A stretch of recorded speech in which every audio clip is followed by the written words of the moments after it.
उदयपुर को उसकी सुंदर झीलों के कारण भी जाना जाता है, लेकिन उदयपुर की झीलें वर्तमान में प्लास्टिक कचरे के प्रदूषण के कारण बुरी तरह से प्रभावित हैं। इसके क्या कारण हैं और इसका समाधान किस प्रकार से हो सकता है, चलिए इस वीडियो के माध्यम से जानते हैं। हाल ही में 3 जुलाई को अंतर्राष्ट्रीय प्लास्टिक बैग मुक्त दिवस मनाया गया। हर वर्ष ये 3 जुलाई को मनाया जाता है और इसको मनाए जाने की शुरुआत वर्ष 2008 में हुई थी जीरो वेस्ट यूरोप के द्वारा। इसी अवसर पर उदयपुर की जो झीलें हैं उनमें प्लास्टिक कचरे के प्रदूषण की समस्या पर ध्यान गया।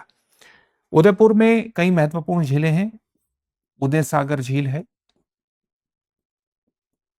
पिछोला झील है, फतेह सागर झील है। इनमें प्रदूषण, प्लास्टिक कचरे का प्रदूषण किस प्रकार से फैलता है। प्लास्टिक कचरा दुकानों में उत्पन्न हुआ, घरों में उत्पन्न हुआ, बारिश के जरिए ये नालों में पहुंचा और नालों का पानी मिला आयड़ नदी में, जो कि उदयपुर से बहती है, और आयड़ नदी का पानी अंततः मिलता है उदय सागर झील में।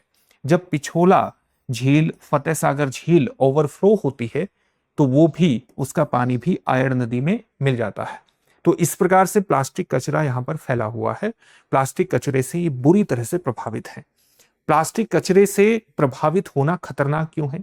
खतरनाक इसलिए है क्योंकि इससे न केवल झीलों की प्राकृतिक सुंदरता प्रभावित होती है, बल्कि झीलों का पूरा पारिस्थितिकी तंत्र, जो इकोसिस्टम है, वो भी नकारात्मक रूप से प्रभावित हो जाता है। और इकोसिस्टम नकारात्मक रूप से प्रभावित किस प्रकार से होगा? जैसे झीलों में प्लास्टिक प्रवेश कर गई, प्लास्टिक को टूटने में, इसको विघटित होने में सैकड़ों वर्ष लगते हैं, ये तो आप जानते हैं। प्लास्टिक समय के साथ माइक्रो प्लास्टिक में तब्दील हो जाता है। माइक्रो प्लास्टिक जलीय जीवों में, जैसे मछली में प्रवेश करता है। मछली खाद्य श्रृंखला का हिस्सा है, और खाद्य श्रृंखला का हिस्सा है तो इसका मतलब है कि इसका इंपैक्ट मानव स्वास्थ्य पर भी निश्चित रूप से समय के साथ पड़ेगा। तो न केवल झीलों का प्राकृतिक तंत्र पूरी तरह से प्रभावित हो रहा है, बल्कि मानव स्वास्थ्य पर भी नेगेटिव इंपैक्ट डालती है। साथ ही जब प्लास्टिक कचरे का प्रदूषण बढ़ता है तो ये नालियों को जाम करता है, इससे गंदगी बढ़ती है, पानी का जमाव अनावश्यक रूप से होता है।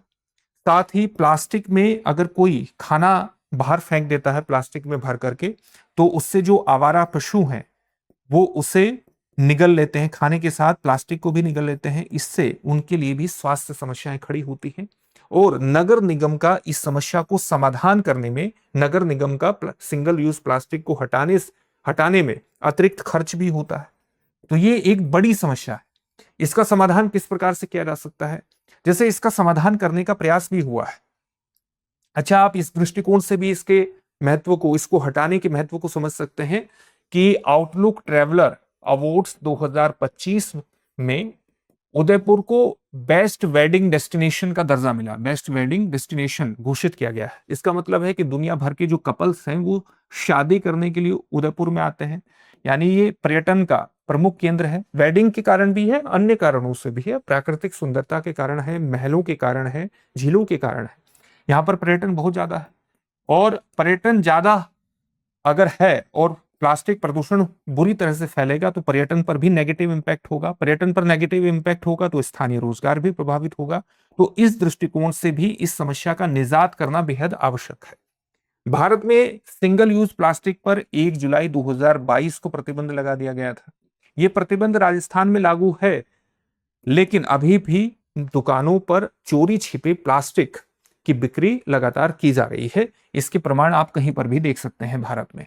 तो सबसे पहले तो जो नगर निगम है उसको और ज्यादा सक्रिय होने की आवश्यकता है। हालांकि नगर निगम जो है अगस्त से लेकर अब तक 9 टन सिंगल यूज प्लास्टिक का एक प्रकार से जब्त उसको कर चुका है, लेकिन और ज्यादा सक्रिय होने की आवश्यकता है। जो दुकानों पर चोरी छिपे अभी भी सिंगल यूज प्लास्टिक का इस्तेमाल होता है, सिंगल यूज प्लास्टिक का प्रयोग होता है, किसी भी सामान के साथ उसको दे दिया जाता है, उस पर पूरी तरह से प्रतिबंध लगाने की आवश्यकता है। और जो प्रतिबंध सिंगल यूज प्लास्टिक पर लगाया हुआ है उसको जमीनी स्तर पर हकीकत में तब्दील करने के लिए नगर निगमों को और ज्यादा, नगर निगम, नगर पालिका को और ज्यादा सख्ती बरतने की आवश्यकता है, और ज्यादा सक्रिय होने की आवश्यकता है। एक तरीका तो यह है।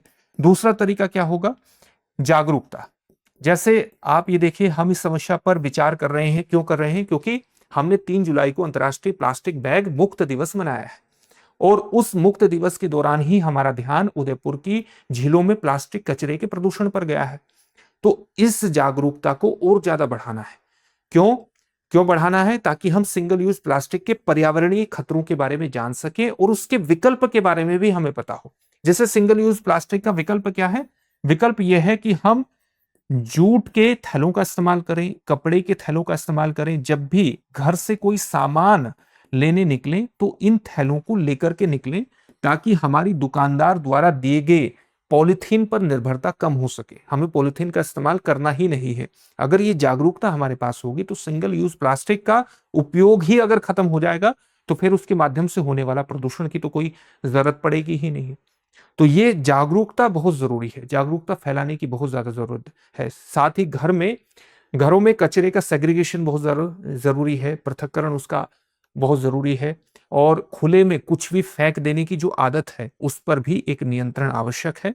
हमें इन आदतों से बचना चाहिए। अगर इन आदतों से बचते हैं तो हम अपने शहरों को और ज्यादा खूबसूरत बना सकते हैं और प्लास्टिक कचरे की समस्या से निजात पा सकते हैं। इससे जुड़े हुए एक प्रश्न को देखेंगे, लेकिन उससे पहले इस बात को ध्यान में रखना है कि अगर आप आरएएस की प्रारंभिक और मुख्य परीक्षा की इकट्ठी तैयारी कर रहे हैं तो दृष्टि संस्थान का आरएएस फाउंडेशन बैच आपके लिए विशेष रूप से उपयोगी होगा। और सबसे खास बात यह है कि ये ऑफलाइन मोड और ऑनलाइन मोड दोनों में आपके लिए उपलब्ध है। ऑफलाइन मोड की क्लासेस दृष्टि संस्थान की जयपुर शाखा पर उपलब्ध हैं और ऑनलाइन मोड की क्लासेस जयपुर क्लासरूम से ही लाइव आपको प्राप्त हो जाएंगे। 20 से 22 माह में संपूर्ण पाठ्यक्रम का कवरेज होगा। ऑनलाइन मोड की क्लासेस को 3 वर्षों तक जितनी बार चाहें उतनी बार आप देख सकते हैं। साथ ही आपको 1 वर्ष तक आरएएस प्रीलिम्स की जो टेस्ट सीरीज है वो भी निःशुल्क मिलेगी, ऑनलाइन टेस्ट सीरीज। तो अपने आप में कंप्लीट पैकेज है। इसमें एडमिशन लेने के लिए डिस्क्रिप्शन में दिए गए लिंक पर जाइए और लिंक पर क्लिक कीजिए या दृष्टि लर्निंग ऐप को डाउनलोड कर लेंगे तो इन सुविधाओं से जुड़ना आसान हो जाएगा। किसी भी तरह का डाउट हो तो 87501 पर कॉल कर लीजिएगा। चलिए अब देखते हैं आज के प्रश्न को। उदयपुर में प्लास्टिक कचरा मुख्य रूप से किस नदी के माध्यम से झीलों तक पहुंचता है? बनास नदी, चंबल नदी, आयड़ नदी, लूणी नदी या अनुत्तरित प्रश्न है। इस प्रश्न का उत्तर कमेंट बॉक्स में कमेंट करके जरूर दीजिए। फिर से एक नई सेशन में मिलेंगे। धन्यवाद। अब एग्जाम की तैयारी को और बेहतर करने के लिए हमारे चैनल को लाइक, शेयर और सब्सक्राइब करना ना भूलें।